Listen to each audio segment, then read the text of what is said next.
सिंध जाई ॾिसो पुरकशिश कामणी सूंहं सिर दी संदसि ॿ कंदड़ बांधणी।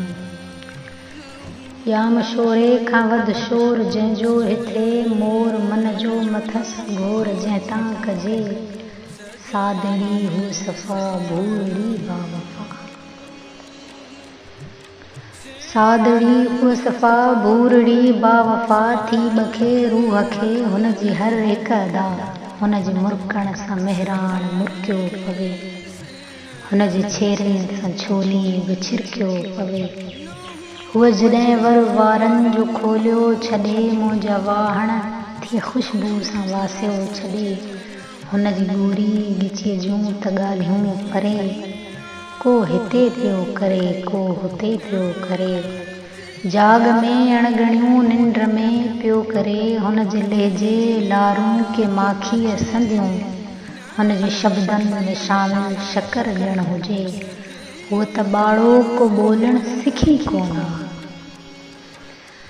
हूअ त ॿाड़ो को ॿोलण सिखी कोन हुन त मेहंदी हथनि ते मखी कोन। हूअ कुंवारा खणी ख़्वाब नेणनि अंदरि पई थी सिंधूअ किनारनि तां पाणी भरे।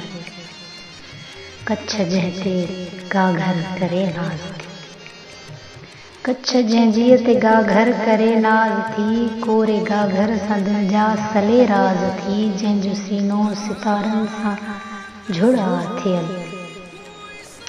जंहिंजो सीनो सितारनि सां झुड़ा थियल। जंहिंजे सिर जो दिलो बि घणो दादलो सोई साॻी हुस्न हू बहू हौसलो। ॼण त साॻी या सुहिणी ऐं साॻी दिलो पर सा वहशी ज़माने खां वाक़िफ़ न पर सा वहशी ज़माने खां वाक़िफ़ न। हुनखे धोखे दगा जी ख़बर कोन कीअं वॾेरो वहशी नज़र सां तके। हूअ तिन जे निगाहुनि खां वाक़िफ़ न हूअ हिते जे ख़ुदाउनि खां वाक़िफ़ न हूअ तन जे हलाउनि खां वाक़िफ़ न। कीअं बदी बठीअ में थियूं ॿारियूं वञनि कीअं थियूं कारियूं करे रोज़ मारियूं वञनि।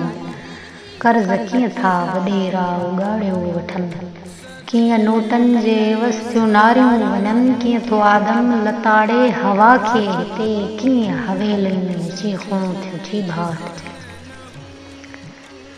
कीअं थो आदम हवा खे लताड़े हिते कीअं हवेलियुनि में चीखूं थियूं चीभाट जन। हूअ त पोढ़नि परणनि खे ॼाणे नथी हूअ त रीतुनि ऐं रस्मुनि खे ॼाणे नथी।